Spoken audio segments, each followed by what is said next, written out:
Laura cuenta con estudios doctorales en administración pública, maestría en gestión pública aplicada y es politóloga por el ITAM en México. Está certificada en gestión de riesgos e inteligencia artificial y es especialista en partidos políticos y transparencia por la Universidad Autónoma Metropolitana.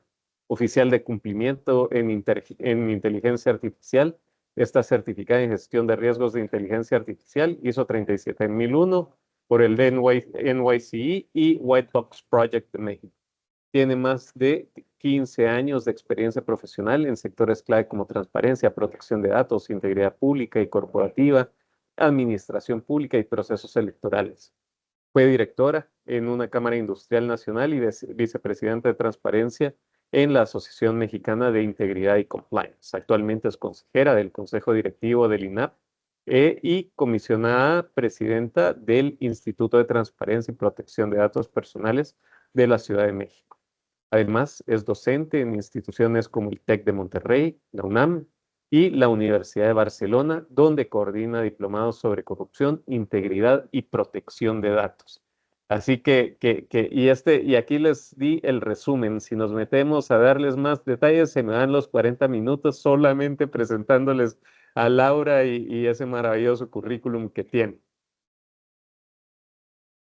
Así que Laura, bienvenida. Mi querido Pablo, qué bueno que le resumieron. No se preocupen, ya no faltaba tanto más, pero con mucho gusto estoy aquí con todas y todos ustedes tratando de aportar un poquito de lo que hemos agarrado de experiencia en estas materias, particularmente la de protección de datos personales, que además se ha vuelto una pasión, tengo que decirlo así, y eso hace que sean más sencillas las cosas. Dicen, Pablo, que cuando uno hace lo que apasiona, pues no parece trabajo, ¿no? O sea, como que Así yo es. me la paso muy bien, pero para aquella persona que puso que estaba estresado, fíjese que también me pasa. El tema de datos personales trae muchos riesgos, querido Pablo, aparejados, particularmente para las organizaciones, tanto sector público como privado. Entonces, creo que esta charla está muy buena para que le bajemos ese estrés, vamos a estar más preparados para enfrentar lo que viene. Buenísimo, pues Laura, yo creo que hay veces que uno habla de datos personales y los datos y los conceptos no están tan bien homologados, entonces me gustaría que empezáramos por ahí, para que todos los que estamos aquí reunidos pues tengamos un mismo contexto. ¿Qué nos puedes hablar del tema de protección de datos? ¿Cuál es su importancia? Cuéntanos un poquito. Perfecto, pues mira, te cuento que ya tras bambalinas, cuando un poco para contarles a las personas asistentes que están aquí, platicábamos en su momento, Catherine, mi querida Ingrid, a quien le agradezco también mucho todo este enlace, y contigo, Pablo, sobre la importancia de dejar un piso parejo. O sea, que todas y todos supiéramos lo mismo. A mí se me hace que aquí de los asistentes que estamos conectados, hay varios que ya están a lo mejor familiarizados con el tema de datos, pero muchos no. Yo creo que vale la pena que entremos a esta pregunta que dices para que todos tengamos ese piso parejo mínimo, ¿vale? Los datos personales son toda esa información sobre nosotros como personas titulares de los datos que nos hacen identificables, ¿sí? Que nos hacen identificados o identificables. Es decir, identificada soy yo, por ejemplo. Ustedes saben que mi nombre es más ahí bien escrito. Yo soy Laura Enríquez Rodríguez, que yo tengo tal cargo, tal trayectoria, dónde estudié, tienen mi rostro. Ustedes saben perfectamente quién soy.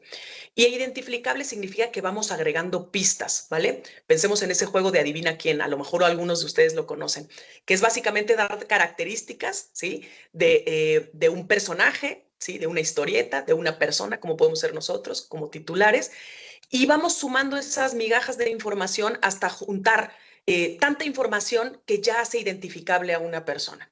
Y estos datos van desde datos de identificación, como les llamamos, una dirección, su nombre, su correo electrónico, su teléfono celular, el teléfono de su casa, pero también puede haber otro tipo de datos, ¿sí? Hay datos que tienen que ver, por ejemplo, con la materia laboral, con la materia educativa, hay otros datos que tienen que ver, por ejemplo, con los temas financieros y los sensibles que son muy importantes. Estos datos sensibles que son únicos e irrepetibles, Pablo, por ejemplo, estamos hablando del iris, de los datos biométricos, pues nuestra huella dactilar, que, por ejemplo, el iris en particular es algo inequívoco. Si alguien tiene tu iris, Pablo, o sea, seguramente ya te identifican aquí Y hablando de eso, en China, ¿no? También te identifican perfectamente. Entonces, estos datos sensibles, junto con otros, por ejemplo, que de divulgarse podrían generarte cierta discriminación.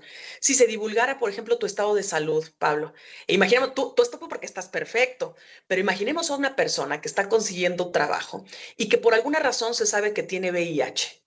Esa persona podría ser discriminada y no contratada, ¿sí? Estamos hablando de ese tipo de información o información religiosa, información sobre etnia.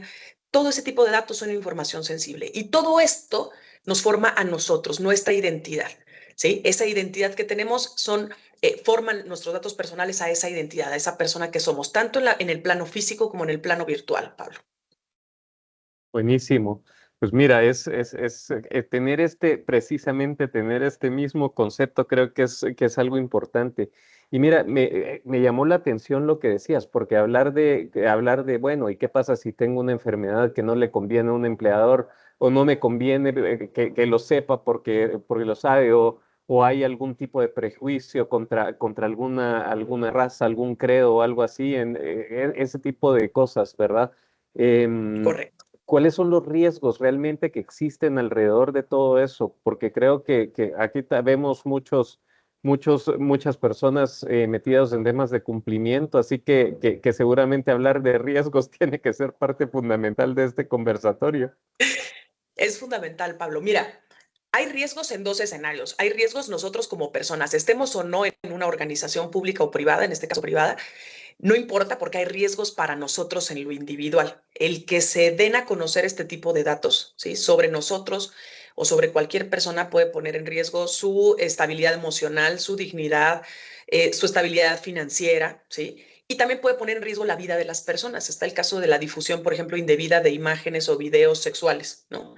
En los que ponen en riesgo la vida de una persona. Acá en México sucedió, por ejemplo, que se difundió la imagen de una persona médico veterinaria que por alguna situación terminó, digamos, falleciendo una mascota y las personas se enojaron tanto con esa persona médico veterinaria de la que se difundió su información que alguien fue y lo acuchilló en su local porque se sabía la información de esa persona. Entonces, van desde ese tipo de riesgos. Ahora, riesgos en las organizaciones hay montonal. Por eso empecé con la parte personal, con la que muchos nos identificamos, ¿no? Pues que nos roben nuestro dinero, que nos vayan a amedrentar a nuestra casa, que decidamos que nos baje el estado de ánimo, ¿no? Y que tengamos una baja emocional. Pero hay muchos riesgos que se están enfrentando en las organizaciones cuando no se gestionan adecuadamente los datos personales, sí. Y han escalado, por cierto, Pablo, de una forma alarmante en los últimos años este tipo de riesgos, particularmente por la intensividad, digamos, de lo digital, del uso de lo digital en esta era digital, ¿no? Ha aumentado mucho tanto la frecuencia de este tipo de situaciones como el impacto económico y hay que decirlo también un impacto reputacional que está teniendo en las organizaciones. Para darles un ejemplo de nuestro país en México, y lo pongo México porque México, Brasil y Colombia son los principales flancos de ciberataques, ¿no? Pero México, por darles tan solo el dato, más del 70% de las empresas, Pablo, han sido flanco, digamos, de al menos de un intento de ciberataque. Oh, Y cuando se filtran datos, perdón, estamos Laura, y hablando mira, de.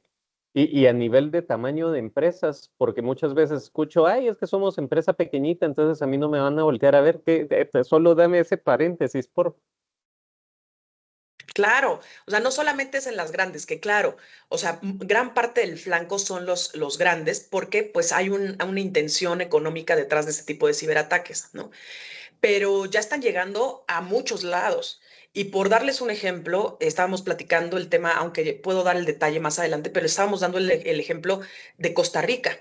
O sea, tú pensarías que los países que van a atacar a lo mejor son grandes países como Brasil, digamos en América Latina, ¿no? O México u otros países de América Latina, pero no, se enfocaron en Costa Rica porque también están buscando las vulnerabilidades de los sistemas. Entonces, ni a nivel país estamos seguros, ni a nivel federal, digamos, es más probable que a nivel local, ni una gran empresa es más vulnerable necesariamente que una pequeña empresa, porque la pequeña empresa lamentablemente tiene ciertas vulneraciones o tiene una superficie de ataque mucho más visible para los ciberatacantes, ¿sí? Entonces, hay millones de ciberataques, pues, que están llegando a nuestras organizaciones. Y de hecho hay un dato de IBM que me pareció muy importante compartirles hoy, que a nivel global se habla de que el costo promedio que tiene una brecha de seguridad, que es la que da pie a los ciberataques, ¿no? Llegó a casi 5 millones de dólares, sobre todo en sectores específicos, digamos, como el sector salud, como el sector energía, como servicios financieros. Hay algunos que son particularmente atractivos y o vulnerables, ¿no? Y estos riesgos, ojo, Pablo, no solamente todas y todos, no solamente son el tema de pérdidas económicas, implica que hay interrupciones operativas, ¿sí? Que hay pérdida de clientes, que se les abren litigios legales tal vez, y esto que yo comentaba de que hay daño reputacional institucional. Hay una Sofipo, pues, en México, que el año pasado, en 2024, tuvo una vulneración a sus sistemas de transferencia electrónica. Y, por ejemplo, la pérdida de esas Sofipo fue de cerca de 130 millones de pesos. ¿Por qué? Porque no hubo un plan de respuesta a incidentes, ¿sí?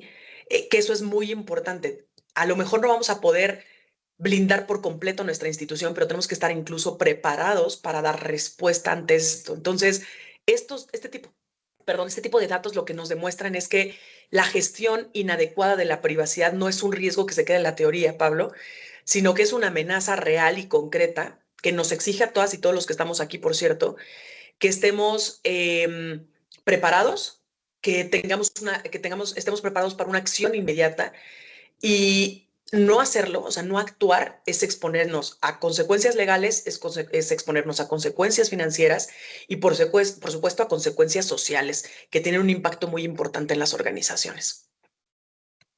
Mira que ese tema es tan interesante, ¿verdad? Porque llegar a pensar que a uno no le Sí. van a llegar este tipo de cosas solo porque soy una empresa pequeña. O sea, al final de cuentas me llamó la atención lo que dijiste. O sea, la empresa pequeña tiene una superficie de ataque mucho más grande que los grandes corporativos, porque los grandes corporativos, Claro. pues, aunque tienen sus vulnerabilidades, pues se preparan más para la situación. Entonces, su superficie para siendo a veces hasta más pequeña de la que tiene un pequeño. Interesante. Entonces, mira, ¿y qué otros Totalmente. ejemplos tienes aparte de lo de Costa Rica? Porque con todo lo que tú has visto, todo lo que has vivido, creo que poder sufrir con el pellejo ajeno tal vez a veces es mejor que sufrirlo uno mismo. Sí, no, por supuesto. Mira, el caso de Costa Rica, les quiero compartir de una empresa de Estados Unidos, y el caso de Costa Rica se lo dejo muy sencillo, pero porque nos da claridad de la dimensión. O sea, lo de Costa Rica sucedió en el 2022. Básicamente un grupo de ransomware hizo un ataque contra muchas instituciones de Costa Rica, más de 30 instituciones públicas de Costa Rica, incluyendo, por ejemplo, allá, digamos, la Secretaría, o como se le llama allá, el Ministerio de Hacienda, el sistema meteorológico, la Caja Costarricense de Seguro Social. Y el ransomware, como ustedes saben, básicamente es un secuestro, ¿sí?, de información. Pedían un rescate millonario de millones de dólares para no difundir datos sensibles, porque por supuesto si tenían en jaque información como del Seguro Social, estarán de acuerdo que venían temas de salud, temas de declaraciones de impuestos, de recursos humanos, en fin. Entonces, el gobierno tuvo que desconectar sistemas clave, ¿no? Como el tema de declaraciones fiscales, aduanas, y una pérdida millonaria tremenda en el sector productivo a raíz de ese ataque que se dio al sector público. Y esto obligó, por ejemplo, también a desconectar el tema de los expedientes médicos de salud, recaudación. No podían sacar sus citas los costarricenses en temas de salud. Estaba todo detenido, pues tuvieron que, o sea, fueron, sí, días a lo mejor en el control porque no estaban preparados, pero meses para la recuperación. O sea, les tomó meses.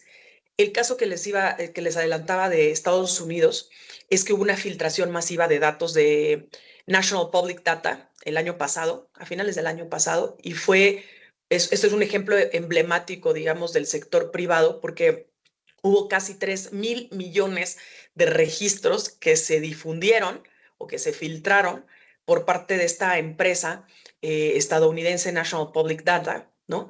De Jericho Pictures, que no sé si lo ubican, Inc., y que se dedica básicamente a recopilar y a vender datos públicos para verificar antecedentes. Y esta brecha, naturalmente, pues dio a conocer, expuso datos sensibles, venían desde cosas de identificación como nombres completos, direcciones, números de seguridad social y ya otros datos. Y esto desencadenó la quiebra, ¿sí? La quiebra de la propia empresa. Entonces, el ejemplo de estos casos, qué bueno que me preguntas, el ejemplo de estos casos nos da muestra de la escala y de la consecuencia que puede tener este tipo de riesgos en el sector privado, una exposición masiva de datos que afecta a miles de millones de personas, es un desastre, ¿no? De privacidad, como si fuera un desastre natural, así lo llamo, un desastre de privacidad de unas dimensiones tremendas, ¿no? Y fomenta además, derivado de esa difusión de datos, que finalmente detrás de los datos, recordemos, siempre hay personas, este tipo de filtraciones lo que hace es que luego agarren esos datos, Pablo, para cometer robo de identidad, phishing muy dirigido, fraude financiero, ¿no? Y esto afecta directamente a las personas y afecta directamente a las organizaciones. Deja tú hasta las organizaciones, ecosistemas enteros pues se pueden ver afectados por cosas como estas. Entonces yo creo que tanto este caso como de Costa Rica, en el que vemos que la falta de preparación, porque así lo dijo la propia titular de datos, tuvimos un evento en México con ella, la falta de preparación, digamos, de infraestructura crítica ante este tipo de cosas como ransomware, desata literalmente emergencias nacionales. Y este caso de National Public Data también da cuenta, pues, de la muchas veces débil protección de datos personales que hay en las empresas que tienen estructuras tecnológicas muy complejas, poca transparencia, ¿no? Y pocas herramientas para enfrentar este tipo de situaciones, ¿no? No hay excusas, por eso el título me encantó. No hay excusas para no actuar. Los datos claramente son activos muy valiosos, pero si los protegemos de una manera deficiente, se convierten en un liability, ¿no? Una vulnerabilidad crítica cuyos efectos claramente trascienden nada más de lo técnico. Ay, se me filtraron los datos. No, no, no. Comprometen en la vida de personas, la confianza pública y la confianza privada en nuestras organizaciones. No, mira, justo antes de que lo dijeras, estaba pensando, madre, esta compañía no solo a nivel reputacional debió haber sido despedazada, sino a nivel también regulatorio, multas, sanciones, todo lo que le debió haber caído. Pues, de ahí la quiebra, seguramente también. Sí, sí, por De la parte supuesto. reputacional no se hubiera recuperado igual, aunque no le hubieran puesto una sanción. Tampoco. Sí, Ah, claro. O sea, todavía si hubiera mostrado que tenía medidas al estilo compliance, por supuesto, ¿no? Que tenía medidas preventivas, que esto fue algo muy específico, muy táctico, sui generis, pero pues no, no estaba preparada la empresa, no había manera de evitar el daño reputacional y pues los costos fueron hundiendo hasta que por supuesto quebró, ¿no? sí, hace todo el sentido del mundo. Pues mira, ahorita que lo dijiste, no hay excusas, ¿verdad? Pero uno dice, bueno, ya me pusiste en un problema, porque no me vas a aceptar excusas, pero tampoco tengo claras cuáles son las prácticas. Entonces, empecemos Claro. a platicar un poquito de eso, ¿verdad? A ti te gusta mucho hablar de pilares, es la palabra que utilizas, ¿es Sí. cierto? Sí, es que para todas y todos, pues prácticamente para organizarnos logísticamente para la reunión de hoy, platicaba yo con Pablo, y es que yo le hablo como de pilares, ¿no? La pregunta es cómo podemos construir entonces una organización que sí esté comprometida con la privacidad, y yo a esa pregunta respondo con ciertos pilares. Por supuesto que puede haber más temas, pero creo que estos son fundamentales, o sea, esta sería como la base, Pablo, porque sabemos, todas y todos, aquí todas y todos están interesados y son expertos y expertas en el tema de compliance, sabemos que el entorno regulatorio y operativo que estamos enfrentando como organizaciones es cada vez más complejo y necesitamos marcos de actuación que nos permitan poder cumplir con nuestras obligaciones, particularmente en materia de protección de datos, de una manera más estructurada, de una manera más efectiva y además que sea sostenible en el tiempo, ¿no? Entonces, he estado pensando en pilares, digamos, eso es lo que me viene a la mente de compliance en materia de privacidad, que lo que nos permitiría sería articular estrategias técnicas, organizativas, incluso estrategias culturales, porque nos metemos con el tema del personal, ¿no? Todo en un mismo Totalmente. sistema. Así es. Y hay algo que a mí me parece fundamental, y yo empezaría por ahí, querido Pablo, en el tema de liderazgo y rendición de cuentas. Ojo, no me quiero apropiar de todo esto, o sea, yo este tipo de cosas las retomo de mejores prácticas internacionales. Obviamente tengo una adopción muy particular con un enfoque a México, pero no solo es México, ¿no? Se puede adaptar de verdad a organizaciones, a empresas de todos los tamaños, de todos los sectores y de muchos países. No es nada más la normatividad mexicana, porque en este tipo de charlas platico mucho de lo que se habla a nivel internacional y tomamos extremos, extremos como el europeo GDPR y el extremo como el modelo pues de desregulación como el estadounidense, más aún con el presidente Trump ahora en el poder de nuevo, ¿no? Entonces te decía yo, liderazgo y rendición de cuentas que me parece que es... Justo te iba a preguntar eso, ¿por dónde empezar? Y lo que dices es claro, ¿verdad? El liderazgo y rendición, pero dale, dale, dale. A mí me parece que es fundamental arrancar por ese, pues. Ahora, ojo que en lo que les quiero decir no se trata de que se haga un checklist, Pablo. Básicamente se tiene que volver esto una filosofía de trabajo, por eso hablaba de la parte cultural, ¿no? Cultura. Hay que construir capacidades internas en las instituciones y empoderar también al talento humano, a todas y todos ustedes, para lograr también desarrollar herramientas que nos permitan tomar mejores decisiones, ¿no? Sobre el tema de datos personales. No hay un único camino, no hay una única solución, pues. Yo creo que el modelo se tiene que adaptar a su cultura, a sus riesgos, a su contexto, pero tomen esto como una buena referencia, ¿no? Que nos sirve. Se tiene que integrar a su vez con otro tipo de sistemas de gestión, o sea, la ISO 27001, la ISO 9001, ¿no? Unas en seguridad de la información, en calidad, digamos, sistemas anticorrupción, etcétera, ¿no? Pero todo junto potencia los resultados. ¿Y por dónde empezaría? Por el liderazgo y la rendición de cuentas. Creo que es el punto de partida de cualquier sistema de cumplimiento. Tendremos que empezar con un buen liderazgo, ¿no? La protección de datos personales no tendría que ser vista, Pablo, como una carga o como algo secundario con lo que hay que cumplir, dependiendo de si la norma o no me lo exige, ¿no? Yo creo que es una responsabilidad estratégica que empieza desde la alta dirección. O sea, hay mucha conciencia muchas veces, a veces es más incluso en ciertas partes de la organización, pero tendría que empezar desde la alta dirección. Y esto implica que esta organización tiene que tener estructuras y roles bien claros, o sea, desde el oficial de privacidad, comité de privacidad que nos ayude a supervisar cómo se implementan las políticas, cómo se gestionan los riesgos que se asocian al tratamiento de datos, ¿no? Pasando por el tema de rendición de cuentas, ¿no? De hecho, viene en el reglamento de protección de datos, en el GDPR, en el Reglamento General de Protección de Datos, y se ha adoptado, de hecho, por varias normatividades a nivel internacional. Y este principio no solamente nos exige que cumplamos con la ley, sino que demostremos hacia ojos de los demás, pues de manera proactiva, que lo estamos cumpliendo. Ahí habría que establecer ciertos mecanismos de monitoreo, de auditoría y de reporte que nos permitan evidenciar esa responsabilidad en cada fase del tratamiento que le estamos dando a los datos. Tratamiento significa que tú obtuviste datos, los tienes, los almacenas, pero muchas veces no solo los almacenas, sino los transformas, los ocupas y hasta a su disposición, hasta que los eliminas, ¿no? O sea, todo eso es una fase del tratamiento de datos personales y la rendición de cuentas es algo activo en todas estas fases. Se pueden utilizar ciertos estándares internacionales, ¿no?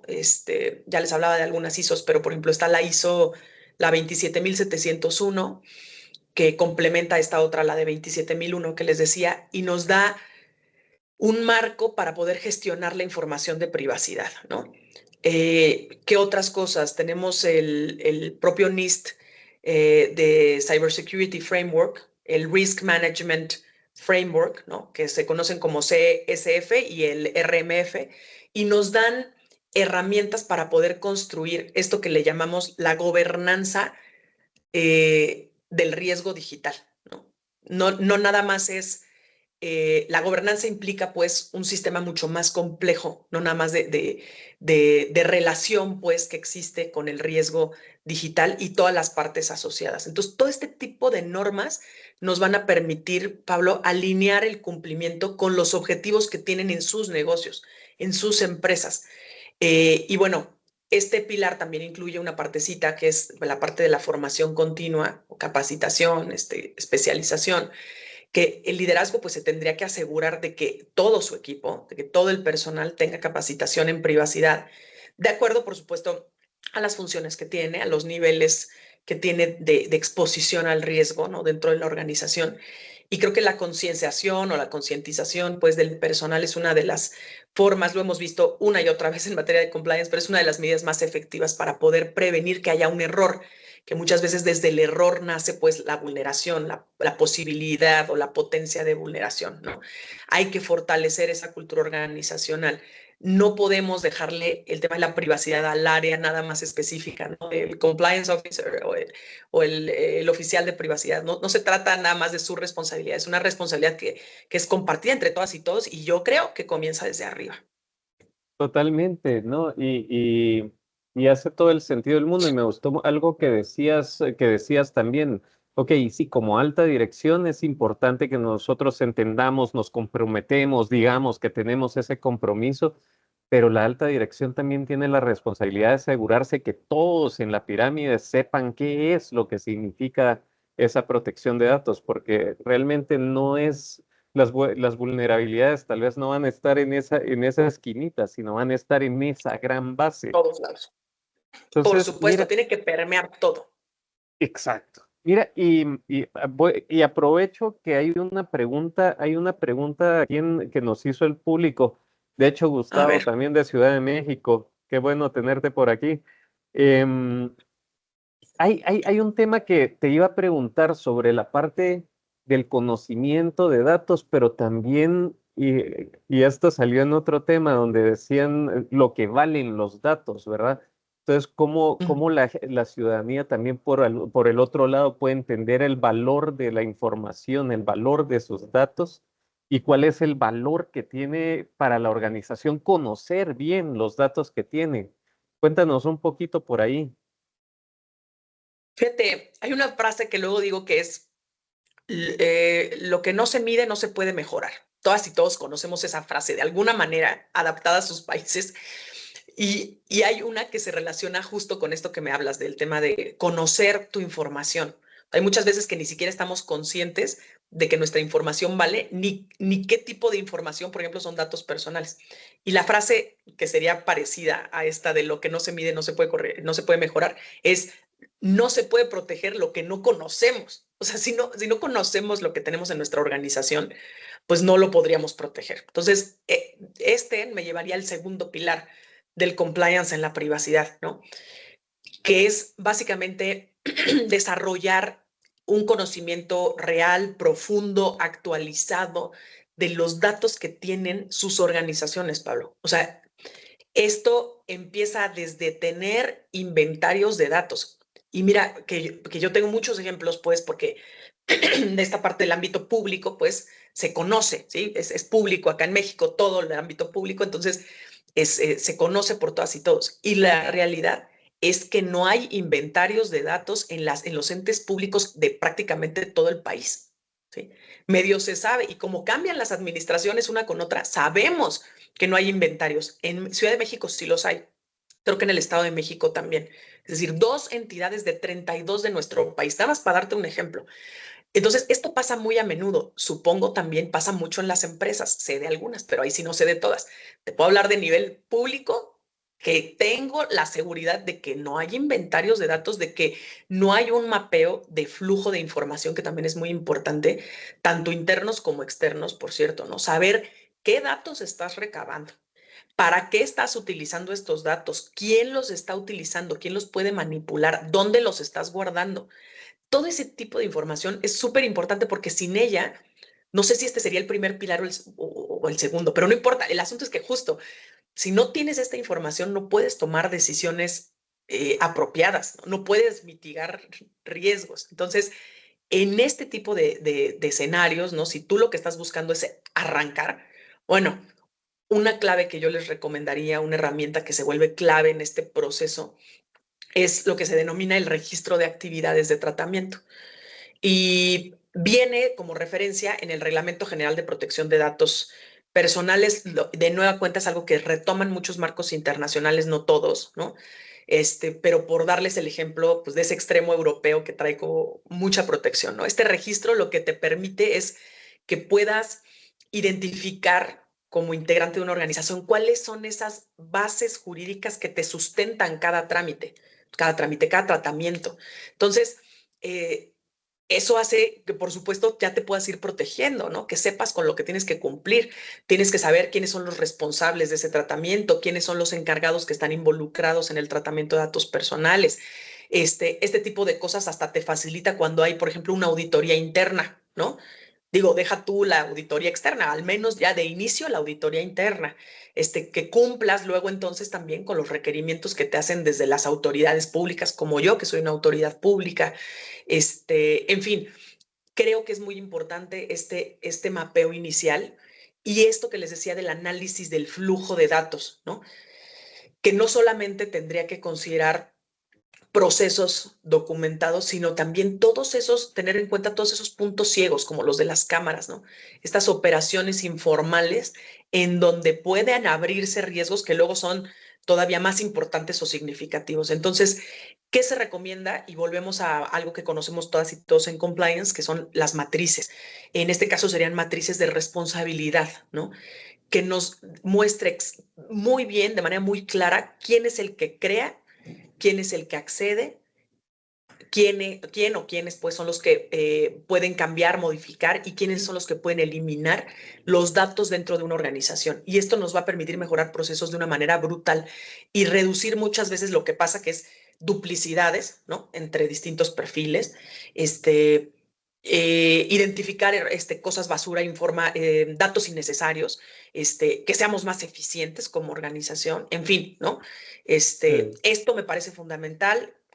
¿Qué otra herramienta ahí podría nombrar? Por ejemplo, la ISO 15489 es la de archivos. Esta no la traía muy en mente, pero también me encanta el tema de archivos. Entonces, yo les recomiendo que entren a la parte de archivos. Déjenme corroborar si es la 15489 o es otra, pero esta ISO es también muy importante porque habla sobre cómo podemos crear, conservar, clasificar y eliminar la información de una manera adecuada, ordenada, con seguridad, ¿no? Y todo esto es muy importante, ¿no? Todo el tema de la gestión documental que luego se nos va el avión, que creemos que es como pecata minuta, no, Pablo, es muy importante porque así podemos ayudar o facilitar las auditorías, ayudamos al tema de la trazabilidad, demuestras responsabilidad, en fin, ¿no? Entonces, creo que no nada más podríamos tomarlo como una buena práctica. Ahorita les voy a dar el dato bien, pero creo que más bien es una necesidad fundamental y estratégica de las organizaciones.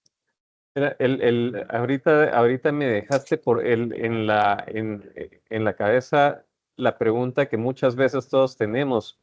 Hay otra pregunta, por cierto, como paréntesis, pero esa la voy a dejar para el último porque creo que la pregunta de Carolina hace mucho sentido como para ya un resumen de lo que vamos a dejar el día de hoy. Pero mira, ¿por dónde se empieza, verdad? Esa es la pregunta del millón. O sea, ¿desde cuándo debo empezar a empezar a pensar que debo meter toda la parte de protección de datos? Oye, ya encontré el dato nada más para dejárselos, ¿eh? Sí es la ISO 15489. Esa es la de archivo, ¿va?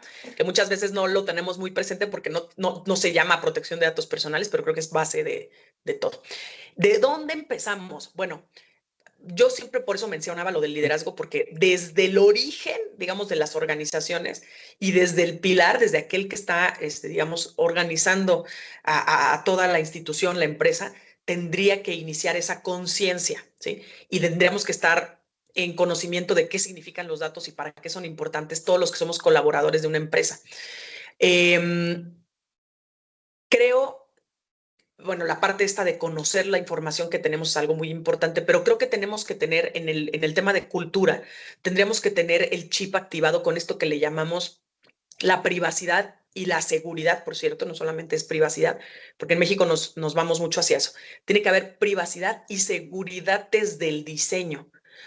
Es decir, cuando nosotros nos estamos inventando un nuevo sistema, cuando estamos haciendo una nueva aplicación, cuando estamos lanzando un nuevo producto al mercado en el que vamos a recuperar datos personales, tendríamos que haber pensado ya en esa reunión que tuvo la persona estratégica, el líder, la líder, con la persona de tecnologías, en fin, deja tú, con las personas que sea, y que estén diseñando un nuevo producto, ya tendría que estar considerada la privacidad desde el origen, por eso es desde el diseño. Le llaman privacy by design, ¿no? Es la verdad, de ahí sí, reconocerle que no soy tan afín, déjenme decirles, al modelo europeo, como que yo estoy ahí en el medio, pero no importa. Yo diría que es una de las grandes aportaciones del GDPR, ¿no? Y de las nuevas corrientes en materia de protección de datos personales. La lógica es sencilla, pero es bien poderosa, Pablo. Hay que incorporar la privacidad como un principio, como un pilar, como un principio rector desde del nacimiento, desde la concepción misma de cualquier producto, proyecto, sistema, servicio, proceso, como le queramos llamar, que implique el tratamiento de datos personales. No se trata de arreglar o parchar al final el sistema porque, híjole, ya me di cuenta que tiene ahí una brechita, ¿no? Como que, ay, se me olvidó el tema de la seguridad. No, sino hay que prevenir desde el origen. Y esto implica que desde que estamos en el desarrollo, tendremos que tener medidas de seguridad, ¿no? Y ahí me voy otra vez al tema de ciberseguridad. O sea, tendremos que tener medidas de cifrado, de anonimización, de autenticación, control de accesos para que no toda la organización, no todos nosotros podemos tener acceso a lo mismo, segmentar los datos, ¿no? Minimización, ¿no? Limitar la finalidad, no puede ser la finalidad para todo, tendría que ser una finalidad concreta, ¿no? Para que solamente se recojan los datos que sean realmente necesarios y que se usen conforme a lo que está autorizado, a lo que están buscando, la finalidad, ¿no? Entonces, esto nos va a reducir los costos, ¿no? De que haya los costos para poder cumplir, ¿no? Más bien, y las consecuencias, nos reducen los costos de las consecuencias que podría haber si hay un incidente. Eso me parece muy importante. Solo mira el ejemplo que pusiste, o sea, el costo que tuvo un incidente como ese le costó la vida a la empresa. Y justamente aquí Claro, Joaquín García nos dice privacidad como principio y como cultura, o sea, claro. es un tema que tiene que ser parte del ADN de la organización al final. No, por supuesto. ¿Y cómo se llamaba el que escribió? Perdóname que Joaquín García. Joaquín. Y para ti, por ejemplo, si que te interesa este tipo de cosas, o a todos los que les interese, chéquense la ISO, la 27001 aquí, que tiene que ver con seguridad de información, ¿no? Si no quieren que esto les pase, tienen que arrancar con este tipo de antecedentes. Chequen el anexo A de esa 27001, es muy importante porque habla de controles específicos de protección. Y también te invitaría, Joaquín, a que cheques hay unas guías que publicó la Agencia Europea de Ciberseguridad que me parecen también muy interesantes para poder incorporar la privacidad desde el diseño en distintas industrias y le da un enfoque también a tecnologías emergentes y a otros sectores, ¿no? Pero creo que está padre, si ustedes depende de qué industria estén, pueden entrar a esas guías prácticas. En México también se hicieron esfuerzos, pero me voy a una referencia internacional para que la puedan aterrizar a sus instituciones, ¿no? Entonces, creo que sí, el tema de la privacidad, Joaquín, no es un tema nada más exclusivo del área de sistemas o del área de desarrollo, creo que tiene que involucrar a todas las áreas, ¿no? Y es un tema cultural, luego entonces marketing, legal, compliance, todos los que son responsables de tomar decisiones respecto de los datos personales, ¿no? Y con esto vamos a ayudar a prevenir que nos ocurra algo malo, ¿no? Proteger nuestra reputación, fortalecer esa confianza que tanto nos ha costado construir con nuestros usuarios, ¿no? En nuestro caso decimos con los ciudadanos, pero es algo muy importante, sobre todo considerando que el mercado digital cada vez está acá más competitivo y entonces la privacidad ya se ha vuelto como algo fundamental, se ha vuelto un diferenciador, pues, para que una persona se quede o no contigo. Sí, yo ya no sé ni siquiera si llega tanto de ser el diferenciador tal como lo dice, sino que ya se volvió como un estándar que no Mínimo. debería ya ser ya ni discutible, sino que ya tendría que ser parte de la forma de hacer negocios de las organizaciones. Por supuesto, pero es más, ahí sí algo que se puede volver diferenciador es si eres transparente. Yo hablo de esto porque luego me dicen, ay, ¿la transparencia qué? Si la transparencia es nada más para el ámbito público.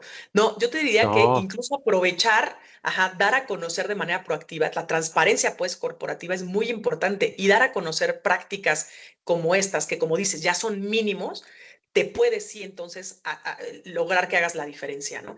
He visto, no sé, en otros países, pero en México están saliendo WhatsApp con bueno, Meta, con su producto de WhatsApp, está saliendo con N cantidad de anuncios en México sobre que está cifrada la información, que no pueden ver tus imágenes y te ponen fotitos de cómo la imagen se ve pixeleada y de cómo el texto se ve en puros, pues no dice las palabras textuales como tal, sino son símbolos, ¿no? Entonces, están tratando de recuperar algo que en México se estaba perdiendo, que es esa confianza en el proyecto. Entonces, dar a conocer con transparencia cómo te estás manejando en temas de privacidad te puede resultar positivo, ¿no? totalmente. Pues mira, una de las cosas que también creo que nos duele la cabeza a todos los que estamos en estos temas es la velocidad a la que se mueve la tecnología, la velocidad en que Claro, todo evoluciona tanto para bien como para mal. Entonces, claro. los riesgos que tenemos hoy evolucionan a veces yo escucho, sí, es que nosotros actualizamos la matriz de riesgos una vez al año. Que realmente en estos temas, ¿cómo la ves tú? ¿Cómo es el tema de la evaluación de riesgos? ¿Qué tan tranquilos nos deberíamos de sentir de haber hecho ya nuestro primer assessment? Oye, vamos a aumentarle el estrés de las personas, de la persona que puso que se sentía estresada. Bueno, es que en esta parte sí, o sea, dicen que la única constante en esta vida es el cambio, ¿no? Entonces, lamentablemente, pues todo está en constante cambio. Luego, entonces, pues yo te diría que hay que hacer una evaluación continua de los riesgos, ¿no? O sea, tiene que ser constante, ¿no? Y evaluar, o sea, esta evaluación implicaría que hay que reconocer justo, como dices, que este entorno tecnológico, las normas y las organizaciones estamos cambiando de una manera muy rápida, muy vertiginosa, y que claramente los riesgos que se asocian al tema de tratamiento de datos personales, pues tienen que identificarse y valorarse y gestionarse de una manera proactiva, ¿no? Y constante y continua. Entonces, esto es importante porque, digamos, si queremos garantizar no solamente estar cumpliendo de manera legal, sino con proteger realmente y de manera efectiva los derechos de los titulares, tenemos que irnos anticipando. Porque sí, muchos dirían, bueno, pero pues la norma sigue igual, ¿no? O sea, no sé en México, pero hay unas normas que llevan 10, 15 años y siguen iguales, pues yo me mantengo igual. Los riesgos han aumentado, pero la norma nada más me exige esto. Sí, pero recordemos que no nada más es el incumplimiento con la norma y lo que te trae aparejado el incumplimiento con una multa o lo que tú quieras, ¿no? Una sanción, sino es también el riesgo reputacional y el riesgo en el que estás poniendo a los datos, que al final de cuentas los datos son personas reales detrás de esos datos, ¿no? Entonces hay que estarse actualizando, no importa que la norma lleve muchos años. Eh, para este tipo de cosas, como bien dices, hay que actualizar constantemente la matriz.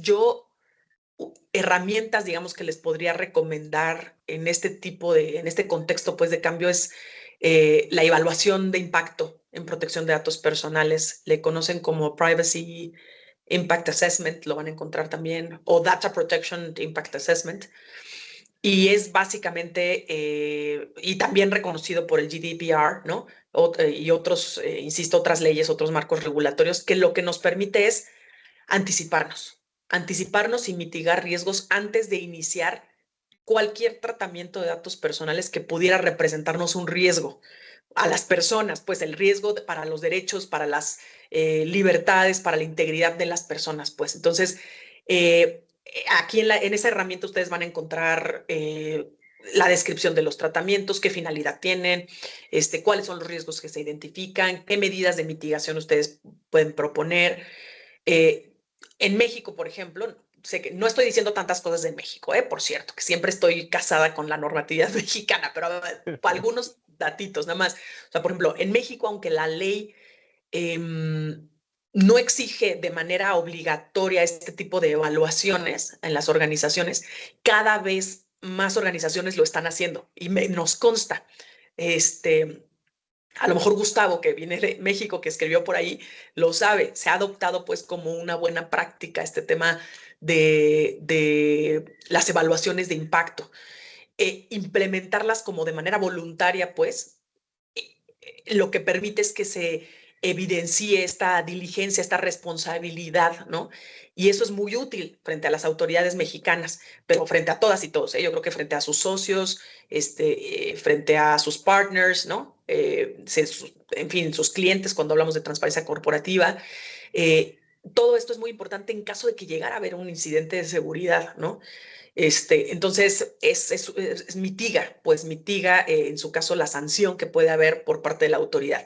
Aquí en México estamos en transición de autoridades, pero bueno, al menos la referencia que teníamos del entonces INAI, que era la autoridad nacional, sí funcionaba tener este tipo de evaluaciones implementadas, ¿no?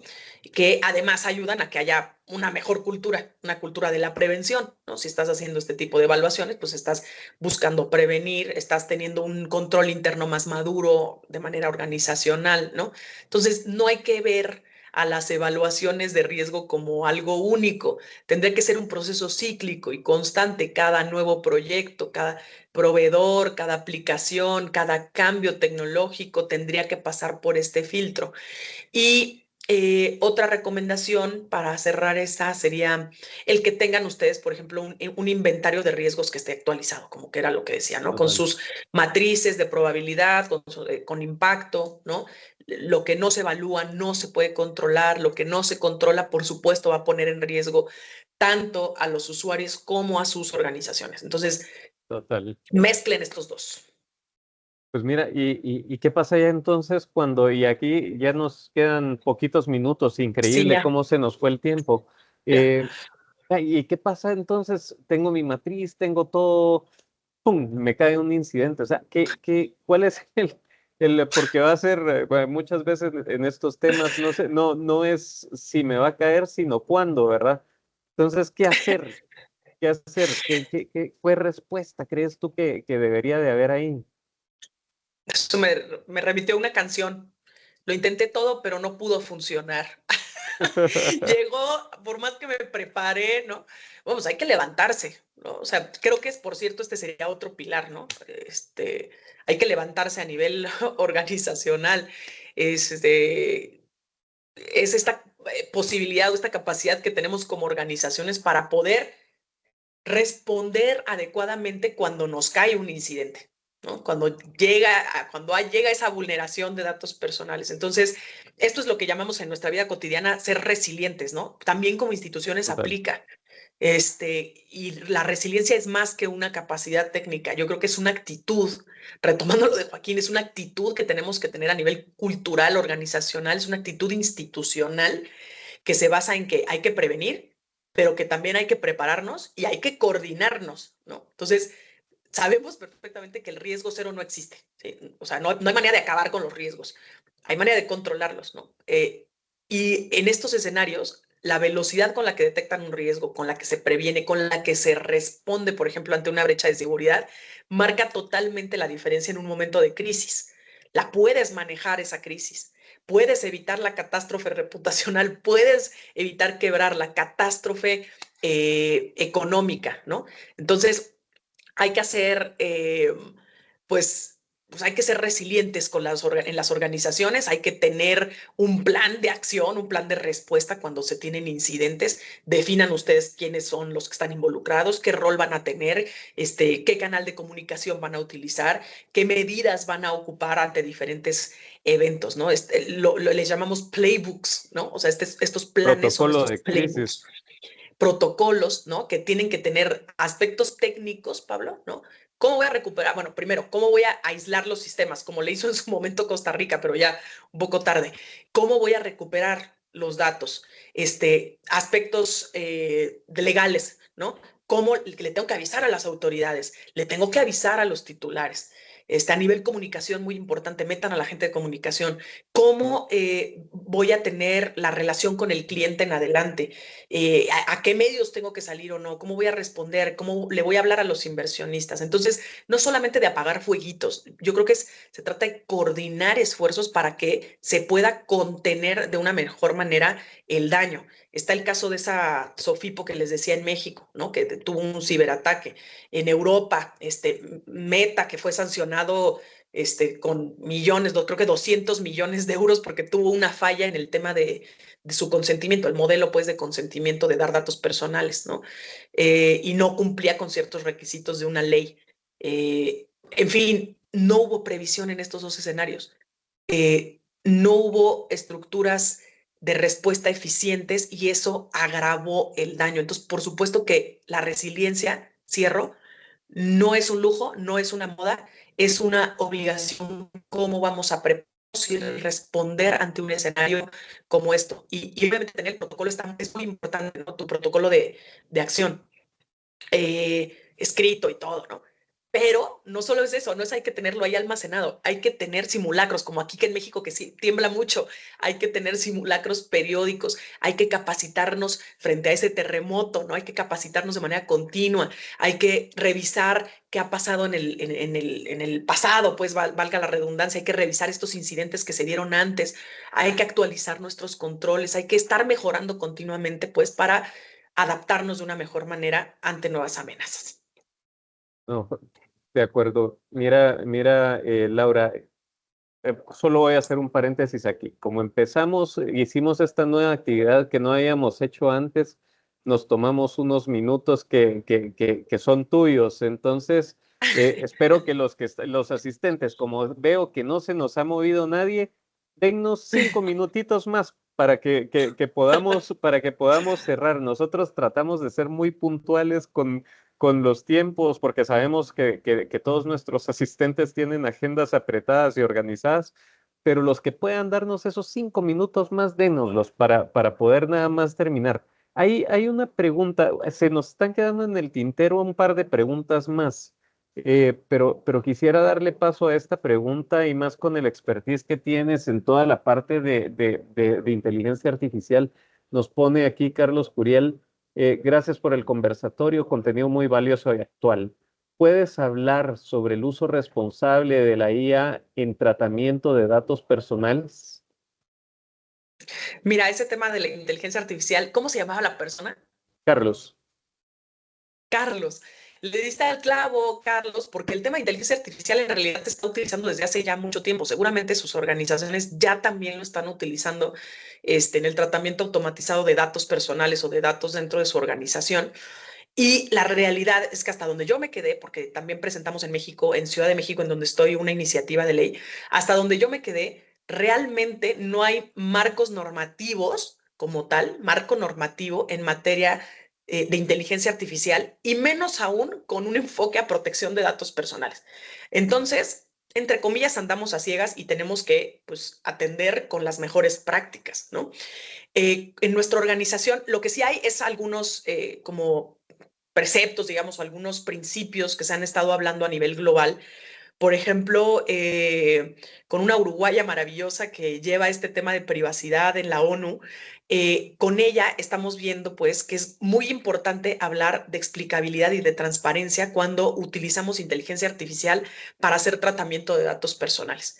En su organización, si ya lo están utilizando, lo mínimo que tendríamos que estar haciendo, aunque no esté normado, es uno, hablarle con transparencia a las personas que están en interacción con su plataforma, ¿sí?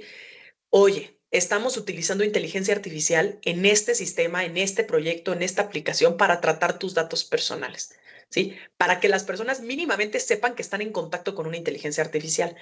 Y segundo, el tema de explicabilidad. Intentar de alguna manera explicar cómo es que el algoritmo, que muchas veces parece que nos hablan en chino, pero cómo es que el algoritmo está atendiendo, digamos, o cómo está utilizando, procesando esa información.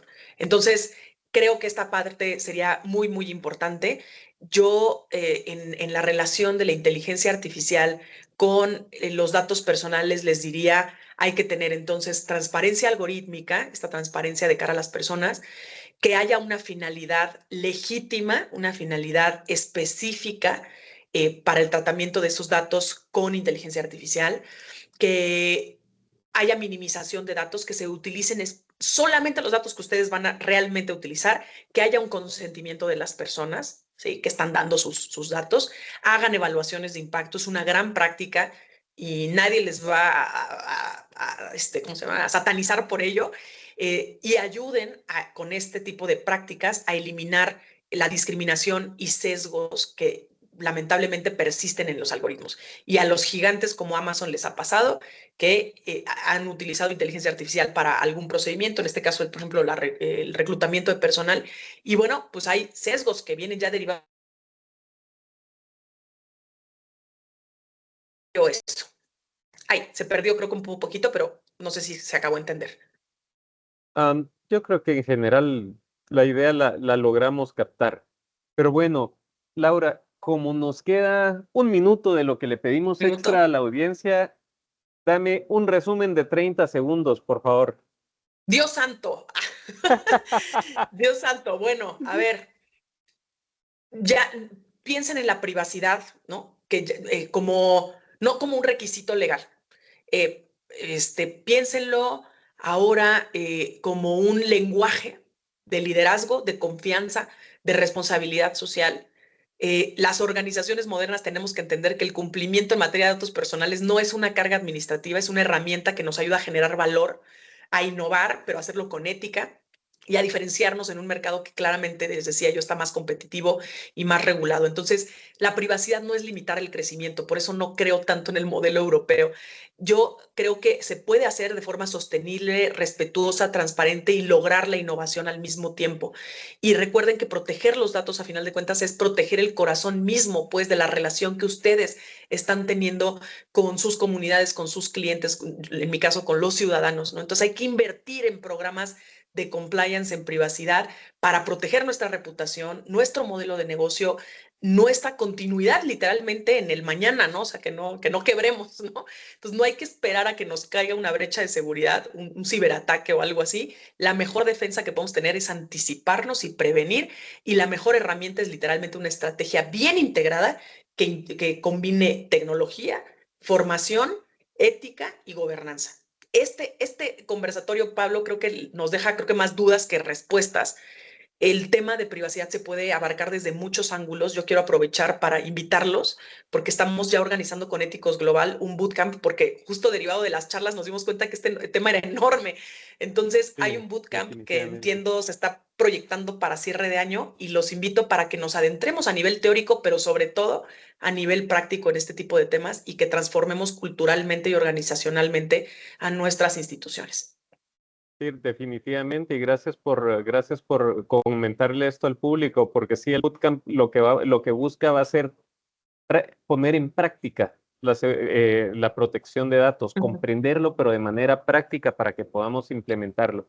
Pues bueno, Laura, te agradezco muchísimo. Para todos los que todavía nos acompañan, gracias. Solo se fueron 3 personas, así que qué alegre que pudieron esperarnos. Importante, yo sé que se hablaron muchas cosas y yo por más que traté de apuntar se me iban un montón, pero ahí vamos a tener la grabación. Les van a estar comunicando vía correo electrónico o por WhatsApp los que nos dejaron su número, que la grabación ya está subida, y ahí van a poder revisar la información con más calma. Así que los que todavía no están en nuestro canal de YouTube, @ethicosglobal.com, ahí la van a poder encontrar. Síganos en las redes, igual ethicosglobal.com en LinkedIn, y ahí van a encontrar todos los recursos. Pues Laura, gracias, de verdad, gracias por todo, gracias por tu participación. Por favor, los que quieran pues hacer un diagnóstico, también aquí se los dejamos.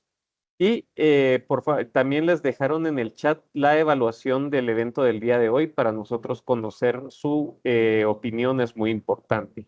Así que gracias a todos.